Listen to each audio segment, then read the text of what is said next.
planning the layout. You want to start your layout planning by creating a series of thumbnail sketches that resemble the pages of your portfolio. So in this part of the stage of development, you're visualizing your portfolio almost as though you are storyboarding it out. You want to make sure that you depict all the pages in your portfolio, including the title page or the landing page, a page that may state your design statement, your contact information, your resume, whatever it may be that's in your portfolio. So you're trying to really thoroughly plan it out at this point. We're also going to look at grids and columns in this stage. You want to indicate a rough grid or column structure and fill in areas to represent images and text. You absolutely have to follow a grid in laying out your pages. There are a lot of great online resources as far as website grids or column guides, column structures.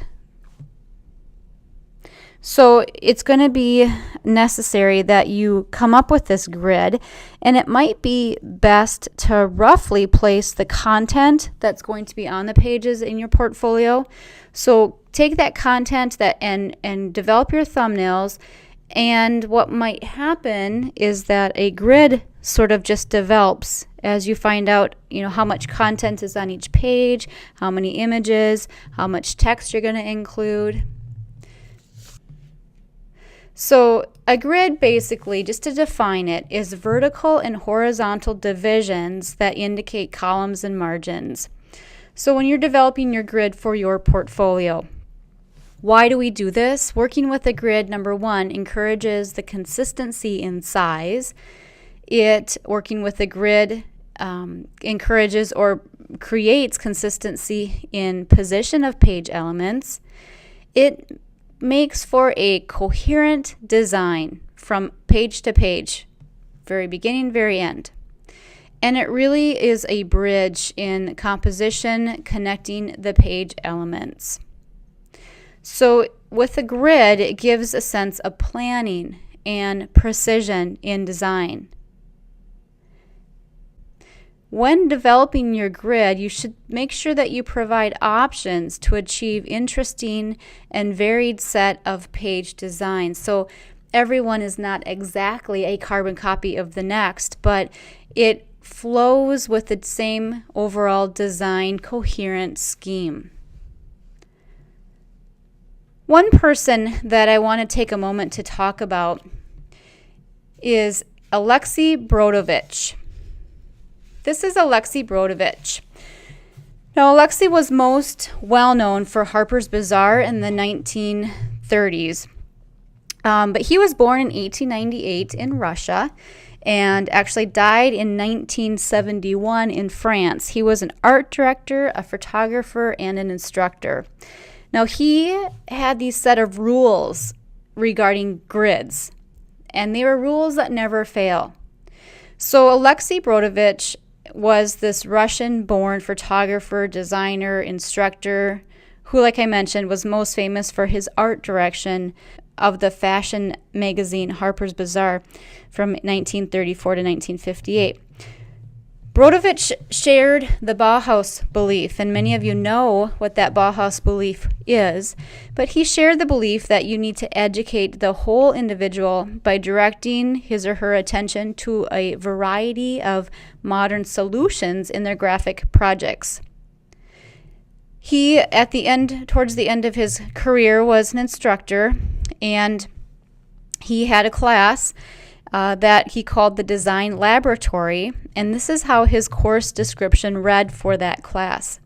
The aim of the course is to help the student to discover his individuality, crystallize his taste, and develop his feeling for the contemporary trend by stimulating his sense of invention and perfecting his technical ability.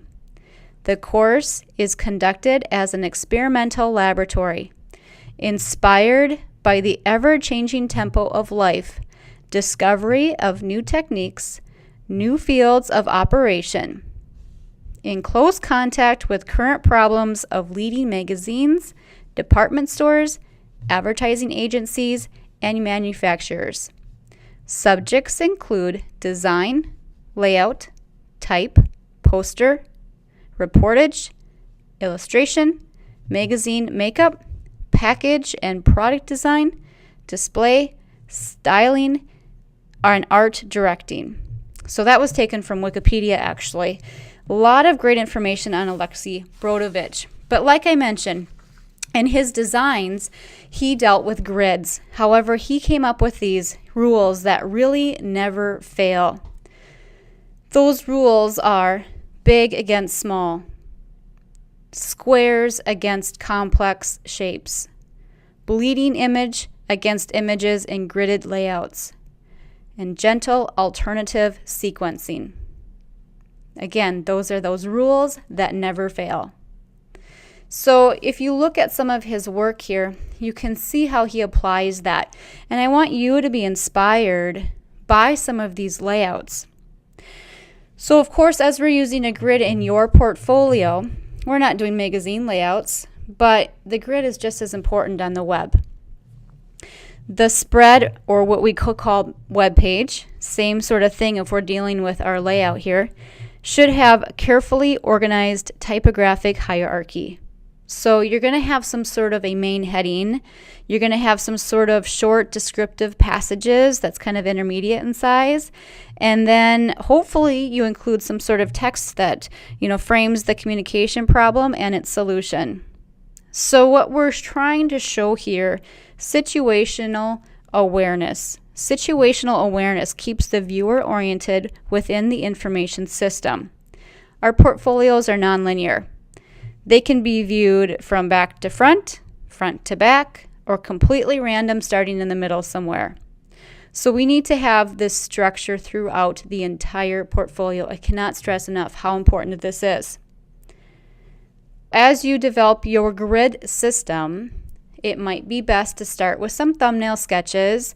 Let the content of your pages sort of develop into your grid that then you carry throughout. I would suggest going online, maybe look at some more of Alexei Brodovich's unique layouts with grids. Maybe look for some web page design grid ideas, column structures. Like I mentioned, there are a lot of resources out there for you to be inspired.